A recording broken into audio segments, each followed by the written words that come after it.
दोस्तों आज की इस वीडियो में हम बताने जा रहे हैं कि एसआईआर गणना प्रपत्र कैसे भरा जाएगा।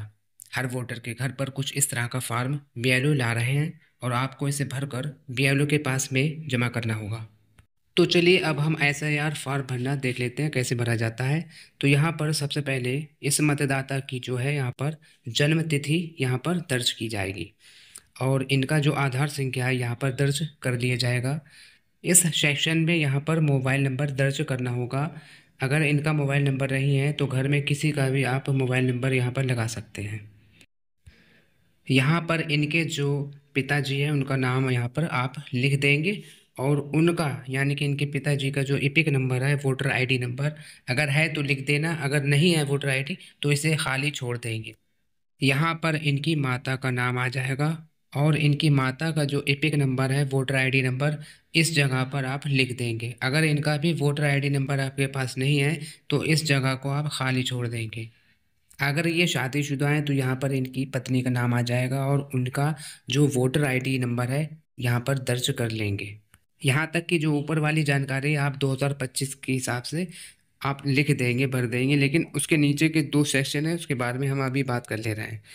जैसे कि इस पहले सेक्शन में देखा कि पिछले एसआईआर की मतदाता सूची में जो मतदाता का विवरण है वो विवरण यहाँ पर लिखना है। यहाँ पर जो है 2003 की लिस्ट में जैसी जानकारी है उसी के हिसाब से भरना है। जैसा कि अगर 2003 की लिस्ट में जैसा नाम है निर्वाचक का वही यहाँ पर हमने लिख दिया है नाजिम खान। अब 2003 की लिस्ट के अनुसार ही नाजिम खान का जो 2003 की लिस्ट में जो लिखा हुआ वहाँ पर आप देखेंगे ईपीआईसी नंबर यानी कि वोटर आईडी नंबर है वो लिखना है। यहाँ पर वर्तमान का अगर प्रेजेंट में जो इनके पास वोटर आईडी है वो नहीं लिखना है। इस सेक्शन में जो है ना पिछले जो एसआईआर की लिस्ट है उसके अनुसार ही यहाँ पर सारी जानकारी भरना है।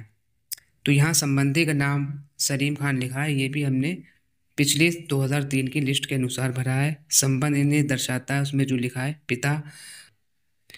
इस वाले सेक्शन में आप जिस जनपद पे हैं फ़र्रुखाबाद जैसे हमने लिखा है तो इस जिला फ़र्रुखाबाद लिख देंगे और राज्य का नाम उत्तर प्रदेश और विधानसभा क्षेत्र का जो नाम है जो आपके यहाँ का विधानसभा है वो लिख देंगे यहाँ पर। और बाकी नीचे आप देख सकते हैं विधानसभा निर्वाचन क्षेत्र की जो संख्या है वो लिखी जाएगी, जो 2003 की लिस्ट में लिखी है वही लिखी जाएगी। भाग संख्या भी आप 2003 के हिसाब से ही लिखेंगे। उसके बाद जो क्रमांक है इनका नाजिम खान का जिस क्रमांक नंबर है वो यहाँ पर लिख दिया जाएगा। तो इस तरह से आपको इस फॉर्म को भरना है। लेकिन आप जब ये वाला सेक्शन भर रहे हैं तो दूसरा सेक्शन खाली छोड़ देंगे। जिनका नाम 2003 की वोटर लिस्ट में नहीं है ये कॉलम केवल उन्हें भरना है। अपने माँ या बाप का अगर नाम है 2003 की वोटर लिस्ट में तो उनका यहाँ पर विवरण लिखना है।